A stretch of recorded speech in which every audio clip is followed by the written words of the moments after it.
ಬರಗಾಲದ ಹಿನ್ನೆಲೆಯಲ್ಲಿ ಉಚ್ಚಿಲ ದಸರಾ ವಿಜೃಂಭಣೆಯಾಗಿ ಅಲ್ಲವಾದರೂ ಎಲ್ಲೂ ಯಾವುದಕ್ಕೂ ಚ್ಯುತಿ ಬಾರದಂತೆ ವ್ಯವಸ್ಥಿತವಾಗಿ ನಡೆಯಲಿದೆ ಎಂಬುದಾಗಿ ನಾಡೋಜ ಜಿ ಶಂಕರ್ ಹೇಳಿದ್ದಾರೆ.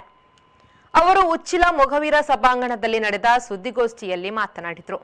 ಈ ಬಾರಿಯ ಉಚ್ಚಿಲ ದಸರಾವನ್ನು ಉಡುಪಿ ಜಿಲ್ಲಾಧಿಕಾರಿಯವರು ಉದ್ಘಾಟಿಸಲಿದ್ದು, ಕಳೆದ ಬಾರಿಯಂತೆ ಹೆಲಿಕಾಪ್ಟರ್ ಬಳಕೆ ಇಲ್ಲವಾದ ಕಾರಣ ಮೈಸೂರು ಅಂಬಾರಿಯನ್ನು ಹೋಲುವ ರೀತಿಯಲ್ಲಿ ಆನೆಯ ಪ್ರತಿಕೃತಿ ಬಹಳ ಉತ್ತಮ ರೀತಿಯಲ್ಲಿ ಮಾಡಿ ಶೋಭಾಯಾತ್ರೆಯಲ್ಲೂ ಅದನ್ನು ಬಳಕೆ ಮಾಡಲಾಗುವುದು.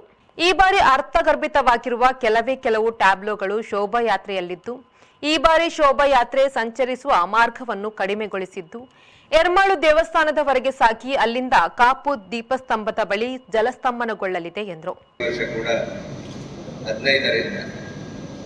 24ರವರೆಗೆ ಅನೇಕ ಕಾರ್ಯಕ್ರಮಗಳನ್ನು ನಾವು ಹಾಕೊಂಡಿದ್ದೇವೆ.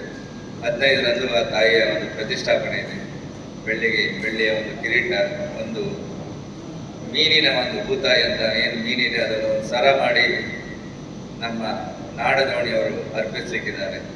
ಹಾಗೆ ಒಂದು ಬೆಳ್ಳಿಯ ತಂಬೂರಿಯನ್ನು ಆ ತಾಯಿಗೆ, ಶಾರದಾ ಮಾತೆಗೆ ಅರ್ಪಿಸಲಿಕ್ಕಿದ್ದಾರೆ.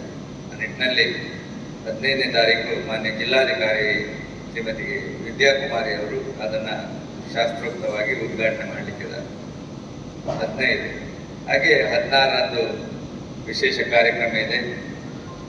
ದಿನಾಲು ಮಧ್ಯಾಹ್ನ ಅನ್ನ ಸಂತರ್ಪಣೆ, ಪೂಜೆ, ಚಂಡಿಕಾ ಹೋಮ ಎಲ್ಲ ರೀತಿಯಲ್ಲಿ ಪ್ರತಿದಿನ ಒಂದು ಚಂಡಿಕಾ ಹೋಮ ಒಂದು ನಡೀತದೆ. ಸಾಮೂಹಿಕವಾಗಿ ಕೂಡ ಎಲ್ಲ ಭಕ್ತರಿಗೂ ಎಲ್ಲ ವರ್ಗದವರಿಗೂ ಅನುಕೂಲ ಆಗುವ ರೀತಿಯಲ್ಲಿ ಚಂಡಿಕಾ ಹೋಮವನ್ನು ಹೊರಗೆ ಕೂಡ ಒಂದು ದೇವಸ್ಥಾನದ ಪ್ರಾಂಗಣದಲ್ಲಿ ಕೂಡ ಮಾಡ್ತಾ ಇದ್ದೀವಿ.